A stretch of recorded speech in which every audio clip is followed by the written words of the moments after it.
Le second livre des rois, chapitre 16. La 17e année de Pékar, fils de Rémalia, Akaz, fils de Jotham, roi de Juda, régna. Akaz avait 20 ans lorsqu'il devint roi, et il régna 16 ans à Jérusalem. Il ne fit point ce qui est droit aux yeux de l'Éternel, son Dieu, comme avait fait David, son père. Il marcha dans la voie des rois d'Israël, et même il fit passer son fils par le feu, suivant les abominations des nations que l'Éternel avait chassées devant les enfants d'Israël. Il offrait des sacrifices et des parfums sur les hauts lieux, sur les collines et sous tout arbre vert. Alors Rétsin, roi de Syrie, et Pékar, fils de Rémalia, roi d'Israël, montèrent contre Jérusalem pour l'attaquer. Ils assiégèrent Akaz, mais ils ne purent pas le vaincre. Dans ce même temps, Rétsin, roi de Syrie, fit rentrer Élat au pouvoir des Syriens. Il expulsa d'Élat les Juifs, et les Syriens vinrent à Élat, où ils ont habité jusqu'à ce jour. Akaz envoya des messagers à Tiglath-Pileser, roi d'Assyrie, pour lui dire « Je suis ton serviteur et ton fils.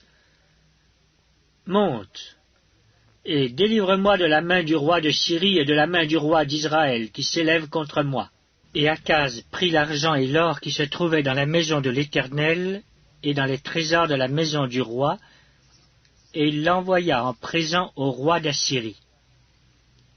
Le roi d'Assyrie l'écouta, il monta contre Damas, la prit, emmena les habitants en captivité à Kir, et fit mourir Rétsin.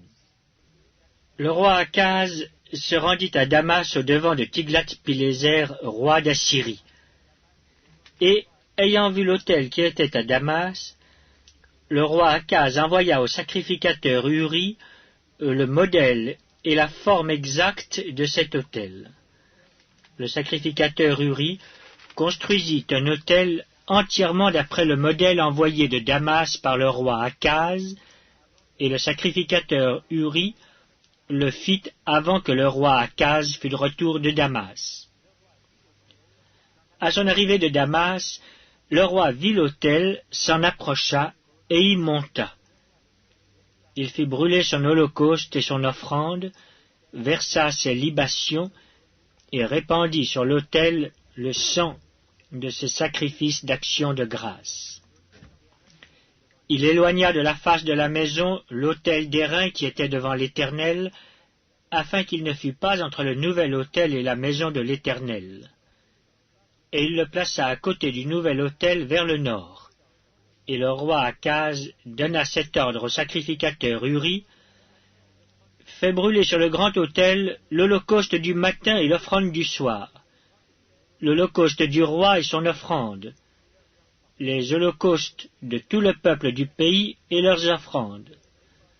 Verse-y leurs libations, et répands-y tout le sang des holocaustes et tout le sang des sacrifices.